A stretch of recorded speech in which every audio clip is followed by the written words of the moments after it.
Rather than go to a hospital and tell her boyfriend what happened, she put her sickening plan into motion, deciding that since Raquel had just given birth not too long before this.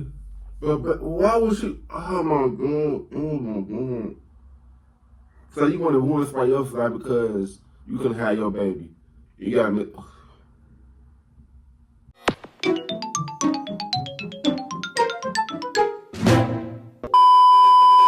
Yo, what's good? What's going on, YouTube? It's your boy Kewonis CB, and now I'm back with another motherfucking reaction video. You know what I'm saying? Today's video, we got 2 subscribe requests. You know what I'm saying? Today's video, we got into slain and set on fire by 13-year-old and her mom.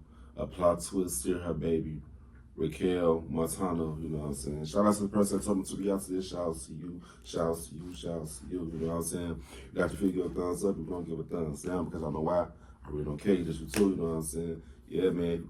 If you like my videos and my content, go on my channel and check out my videos. And if you like it, go ahead and subscribe. You know what I'm saying? I ain't asking nobody to subscribe to my channel. You know what I'm saying? But hey, without further ado, let's get straight into this video. Let's get it. Right. Before we jump into today's video, I just wanted to take a moment to say thank you to those who came forward to provide me with some information. That way I'm able to tell today's story properly. If you've been to my TikTok channel in the past, you might know that this is a story I've covered before, except today, this is going to be much more detailed. Today's video tells a story about love between family, trust, betrayal, and the devastation it can leave behind. And the details will be very hard. I think I reacted to the story before. Please do keep that. I don't know if I'm not mistaken. Your discretion is strongly advised. The name sounds so familiar.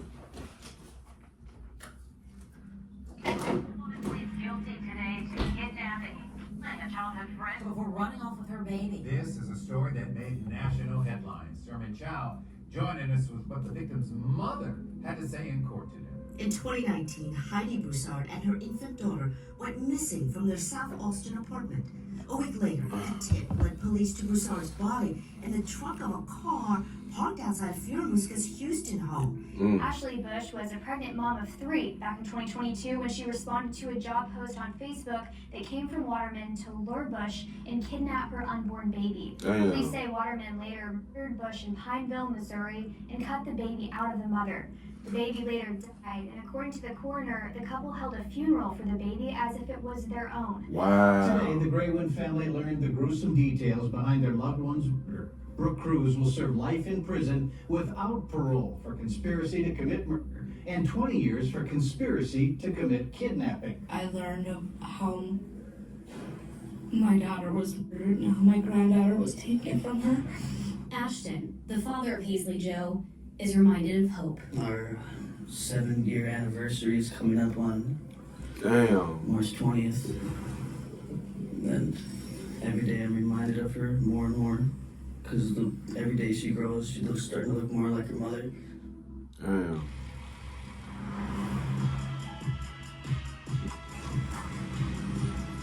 You be your own people, man. What the fuck is it?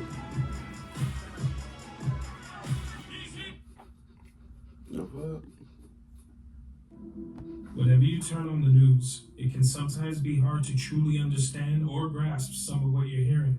You hear stories of people who've been... Yeah, sometimes I gotta stop the internet sometimes because stuff like this, like, it's always something bad happening, bro. Like, I don't hear shit positive, man. I feel like you put bad news out like that to distract us and then fuck up our minds and shit, keep our minds in the negative state. We gotta, man, that's why I don't really be on internet like that.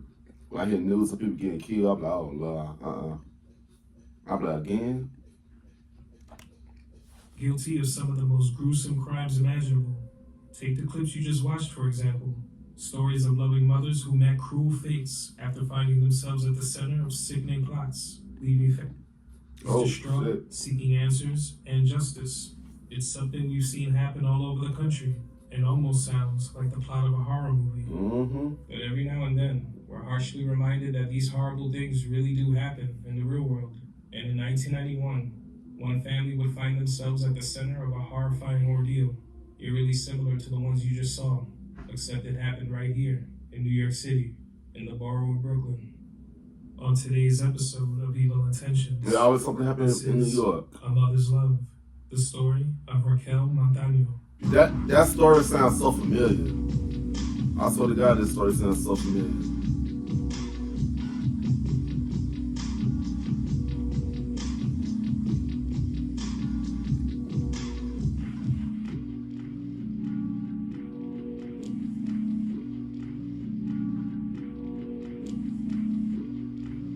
Baby gone, mom found dead.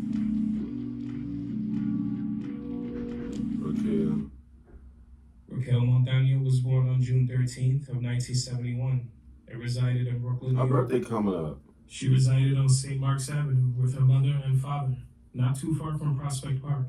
Her father was Cherokee Indian, hailing from South Carolina, while her mother was Indian, hailing from the beautiful islands of Trinidad and Tobago.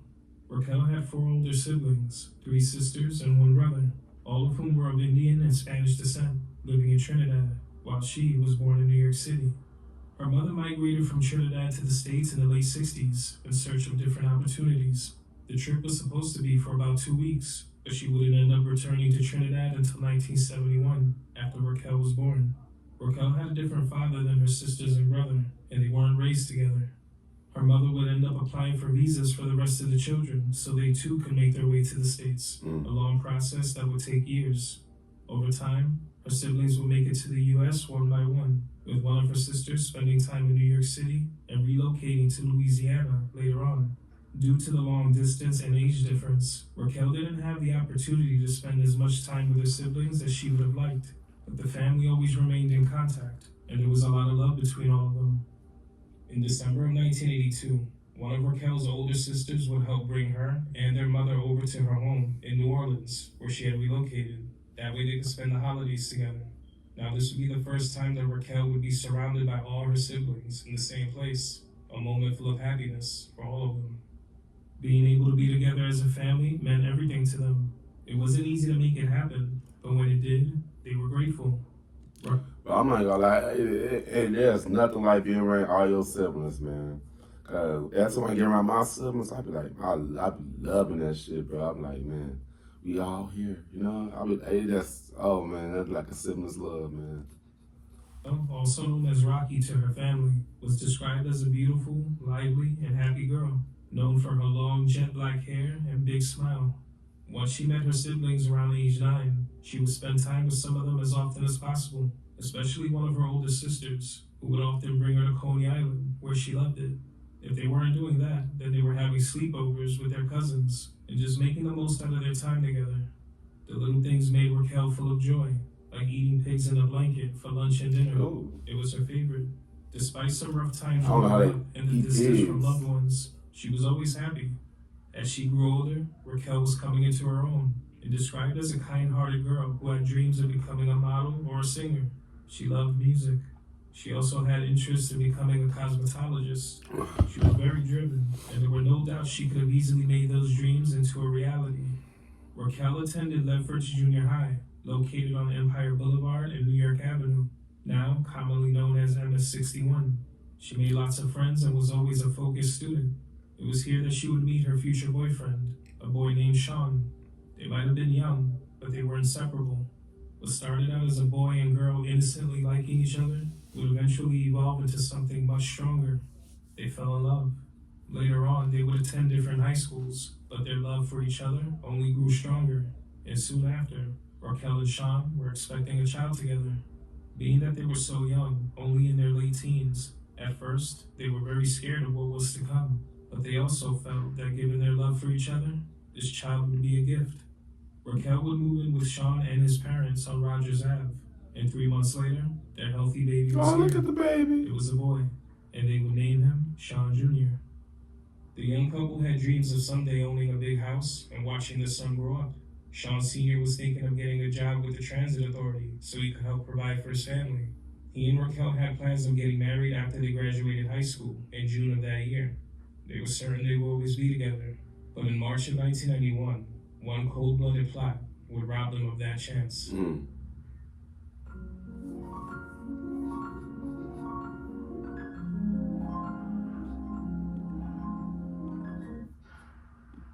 Come on, move. On March 6th of 1991, Raquel had plans to leave her home and go visit a family member who also lived in Brooklyn, and she took Sean Jr. with her, who was only around 2.5 months old at the time. Sean Sr. watched as Raquel got into a taxi cab with their son right on Rogers Ave so they could be on their way, but she never made it there. There was no explanation as to why she hadn't arrived or where she was, but it most definitely wasn't like her to just leave and not let her family know she was okay. Right. Sean Sr. reached out to the person she was supposed to visit, but was told she never even made it there. They hadn't seen her. Not satisfied with the reply, he made his way over to the home she was supposed to visit in search of her. When he got to the apartment, he knocked and kept on knocking. Nobody answered the door. This would be when Sean Sr. Just imagine what he's going through. Began to strongly suspect that something was very wrong. Within a few hours, a search was underway for the mother and son, and neither of them could be found anywhere. An overwhelming sense of dread and emotion hit the family as time went on, and there was still no sign of Raquel. But that would soon change. Can you imagine going through that shit? Like, you don't know where your kid and the love of your life is at, bro, and you just talk to them and they never made it to their destination. But that's probably what made me go insane. Man, Joe, man. Just hours after she was seen getting into that taxi, at around 3 a.m. the next day, firefighters were driving past a vacant gas station on DeSalle's Place in Bushwick when they happened to see smoke billowing from a pile behind the station. They approached the smoke and would be shocked at what they found: the charred remains of a woman who had been left in a laundry bag and stuffed into a shopping cart. The body was burned beyond recognition, so bad that the person couldn't even be identified. It wouldn't be until March 15th, almost 2 weeks later, when dental records confirmed that this was Raquel. Medical examiners were able to determine that Raquel had also been brutally beaten and suffocated before she was set on fire. Damn. It was the last thing that anyone wanted to believe. That They is had already gruesome. reported her missing soon after she was last seen and did everything they could to try to find her. They had no idea that she Like, was... who would do such a thing, though? Who would do such a thing to an innocent person and an innocent baby, bro? I don't understand that shit. Like, what do people's intentions? You know what I'm saying? Behind that shit, you know? Damn. Gone. For those almost 2 weeks that she had been missing, they kept hope alive. They had no knowledge of the body that had been found at that gas station, and there was no way to connect it to Raquel, not until the dental records. All they could ask themselves was who would ever do this to her. Right. Why such brutality? And they were also left asking themselves one very important question: where was baby? What if the boyfriend They did? searched the area Raquel was found. There was no sign Plot of the baby twist. anywhere. Authorities You probably want that baby or her. They would first set their sights on the man driving the taxi she rode in. He was described as a black male, 30 to 40 years old, with medium build. But as they looked further into it, he wasn't considered a suspect. Detectives had no idea where to look next, and baby Sean was still nowhere to be found. They didn't know if his body was somewhere else or if he had been kidnapped. At the time, there had been several reports of babies being stolen and sold on the black market for up to $10,000. Yeah. And this looked like it could be another one of those situations. But while Raquel had suffered this heinous end, Sean Sr. and the rest of the family felt in their hearts that Sean Jr. was still alive. Detectives would soon post missing posters and flyers all around Brooklyn, hoping someone would come forward with any information. On those flyers were details of what baby Sean was wearing last: a red and white pinstripe baseball outfit with Mickey Mouse designs and a matching cap. Now, a borough-wide search was underway for the child, who had been missing for nearly 2 weeks. After seeing what was done to Raquel, authorities weren't sure what this would lead to. No idea what the outcome would be, but the family would continue to keep hope alive. You're a beautiful I baby. still don't believe she's gone, but even if it's true what the pathologist says, that she's dead, I still believe Junior is alive, said Sean Sr. The search continued, and on Monday, March 18th of 1991, things would take a very surprising turn.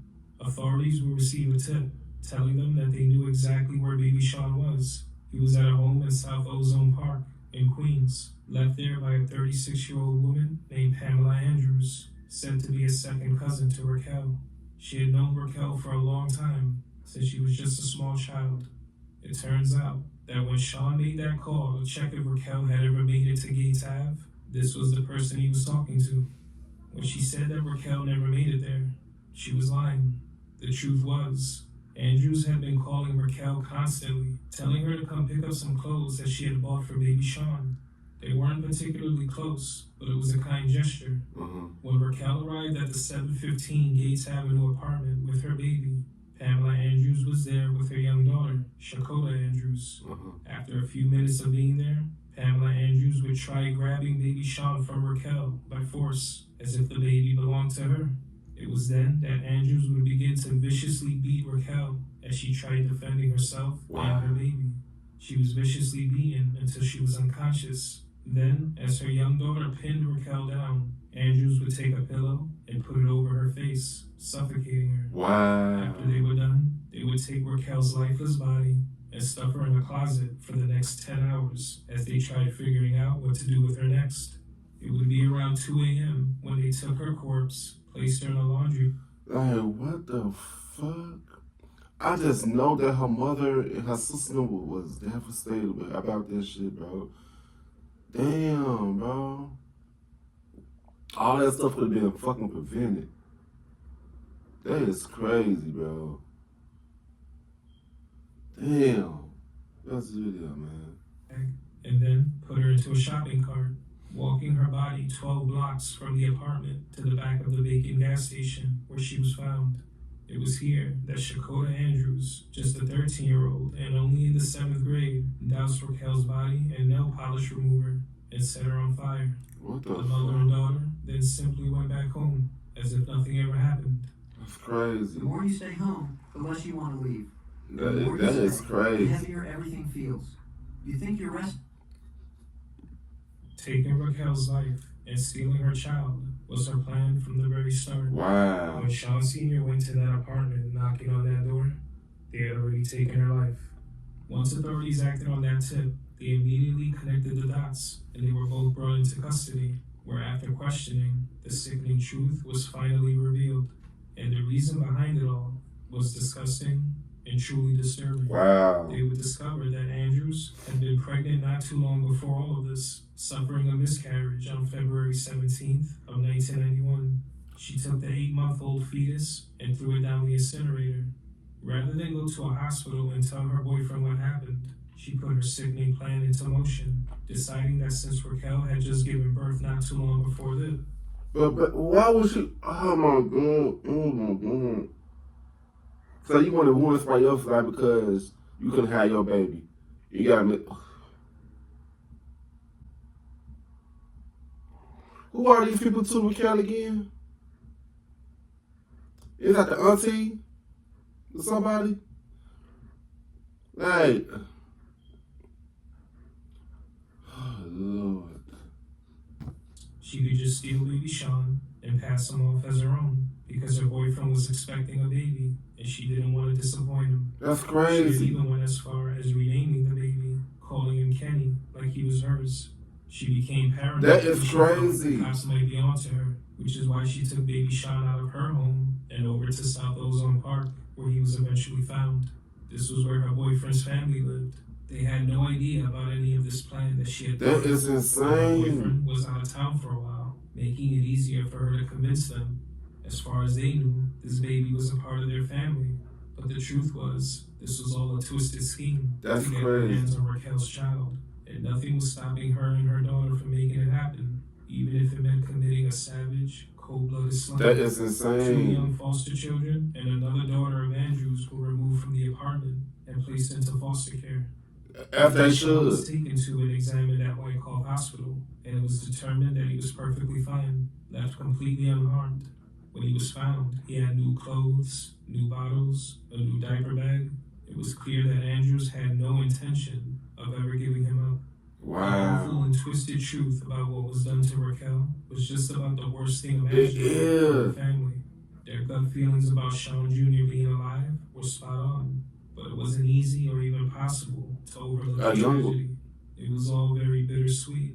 They were She as was happy as could 19. possibly be, knowing that Sean was safe and they'd be able to see him again. But Raquel, She suffered for no reason. For no All she reason. did was love her child. Facts. Trust somebody that she thought had good intentions. Andrews wasn't someone her or her family were close to. That's This wasn't insane. something anyone Hope they thought ride in was hell. coming.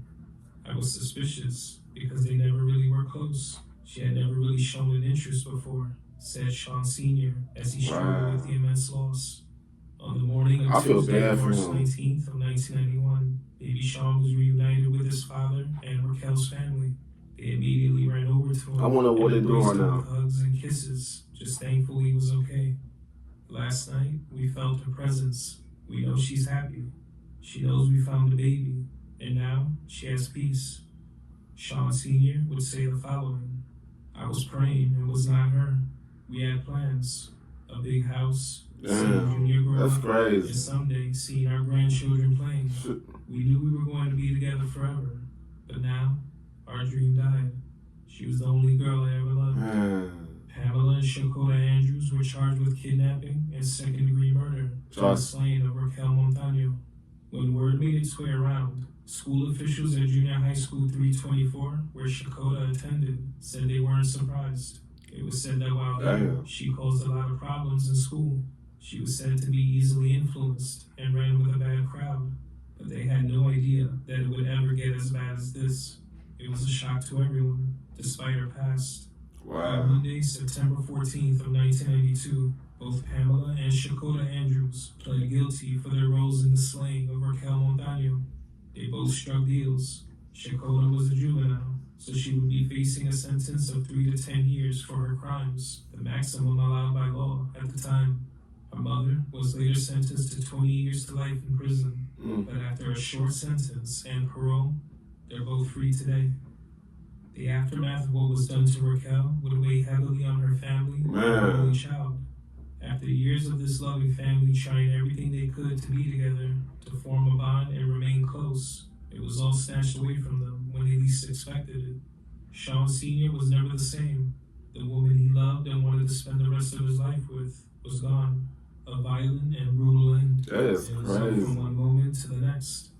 Unfortunately, the relationship between he and his son also suffered. They never had a close relationship after this. Wow. The grief and the trauma from all that had taken place was a lot for them both. The tragedy affected everyone in a multitude of ways. Sean Jr. wouldn't learn of what was done to his mother until he was 21 years old. It was truly painful to know what really happened. When all of this took place, it would affect every single aspect of life. Only with time would it become easier, but the pain never fully went away. The monsters who did this are walking free. There's no bringing Raquel back. She would never have a second chance to live or to see her child grow up. Those hopes and dreams were gone. That is This insane. disgusting plan That was happened put into motion. 35 And years a loving ago. family with broken hearts, just trying their best to make it through. Sorry to interrupt, but this is important. The shooter who murdered my sweet little Daniel brought a While they were left to deal with all of this grief, the ones responsible were able to simply move on, as if they had done nothing at all. I would have been torching their ass. Sean Jr. as well. He grew up to be a loving and kind person who loves his family and remains close to them. He bears a startling resemblance to his mother, and it doesn't stop at the looks. She lived through him. He's a lot like her in general. He has a very close relationship with his aunts, cousins, and very family-oriented. He's also said to be well-mannered, loves to clean, and a great cook. His loved ones couldn't be prouder of the man he's become after such loss, after all he's been through. Neither Sean or the rest of the family will ever forget Raquel and how blessed they were to have time with her. She'll forever live on in their hearts. When the truth of all this was revealed back in 1991, neighbors of Pamela Andrews were asked about what they might have seen or heard. One neighbor said that Andrews was, quote, kind and caring and incapable of what she was being accused of because she loved children. But this had nothing to do with love. Exactly. That was what Raquel felt for her baby, what she felt for her child's father. All She that, felt that's for and for her crazy. family. What drove Andrews to do this was selfishness, Yes, hatred, definitely and selfishness. lust. It was the furthest thing from love. The truth is that no matter what anyone thought, this was who she really was. And in life, The same way people say you shouldn't judge a book by its cover, Shouldn't. you shouldn't always judge a person by their kindness. Sometimes those with the worst intentions are right next door, and you would never even know it. You can feel it though. Alive today, Raquel would be 53 years old. 50. Rest in peace, Raquel Montano, and my deepest condolences go out to her family and loved ones. You aren't forgotten. Man. That is crazy, man. Rest in peace to her, man. She didn't deserve that shit, bro. That's like, I don't think it's hate. I feel like that's selfishness and petty. And I don't want to say greed. What's the word for, like, you really want something, but you can't have it, so you got to make everybody else. What's the word for that? What's the word for that? But anyway, that's bogus to say. She bogus to say. I don't think they hated Raquel. They just jealous. You know what I'm saying? That's what it was. Jealous. They were jealous for what she got, bro. So they had to take her life to give. It's crazy, bro. Like, dang, man. An innocent life gone just like that, bro. It's from the ones that you so-called love, you know what I'm saying, man? And they still out here living. Well, after when she's, oh, nah, bro. They really better get life in prison, bro. That shit is insane, man. But yeah, man. Make sure you guys like, comment, subscribe. Also, comment down below some videos if you guys want me to react to, do that. Yeah, subscribe to the guys and that's for I love y'all.